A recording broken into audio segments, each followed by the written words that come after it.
Bonjour à vous qui êtes ses frères, ses sœurs, sa mère. Je ne sais pas si ce passage vous trouble quelque peu, mais nous allons y réfléchir un peu ce matin si vous le voulez.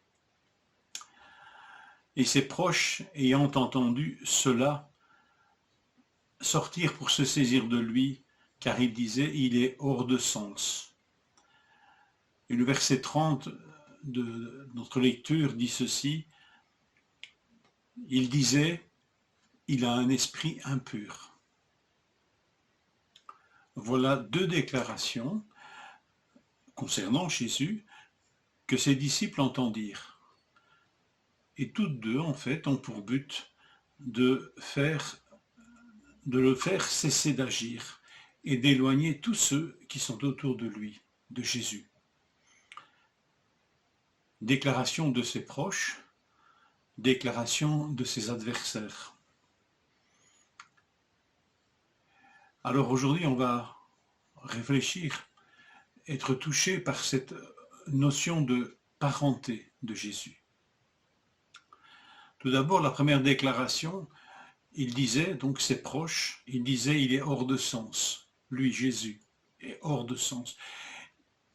Elle est plutôt bienveillante. Ils ne sont pas simplement en train de dire il est cinglé, il est dingue, mais il semble préoccupé de l'ampleur du phénomène qui va jusqu'à l'empêcher, lui et ses disciples, de les empêcher même de manger, de prendre leur repas.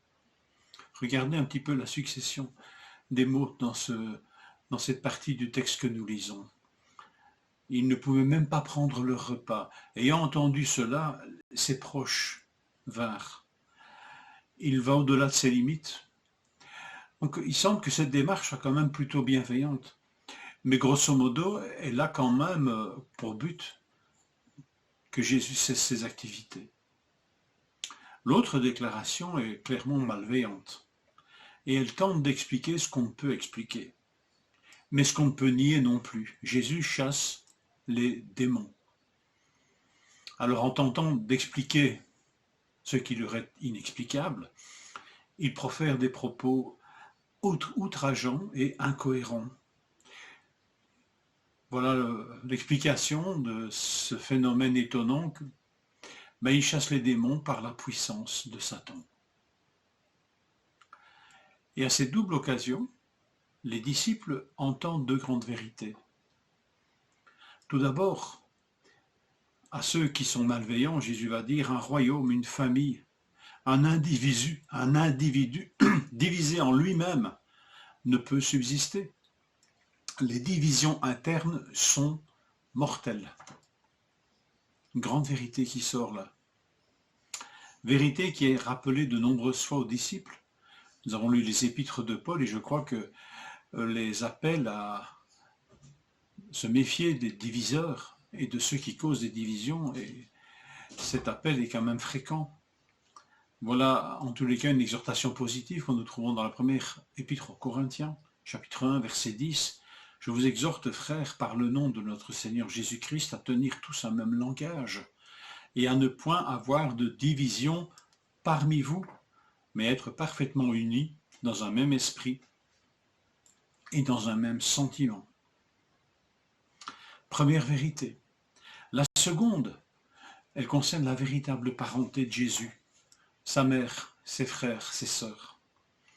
Cette véritable parenté est constituée de ceux et de celles qui sont assis autour de lui.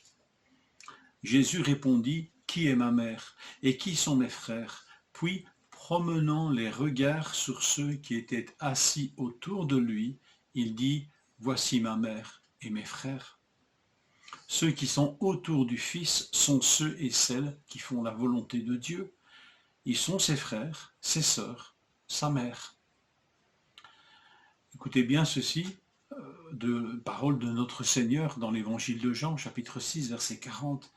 La volonté de mon Père, c'est que quiconque voit le Fils et croit en lui ait la vie éternelle, et je le ressusciterai au dernier jour.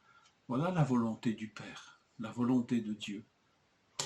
Restons donc autour de lui, sans nous laisser perturber par ceux qui nous veulent du bien, entre guillemets, et ceux qui nous méprisent. Restons assis autour de lui. Nous sommes de sa parenté.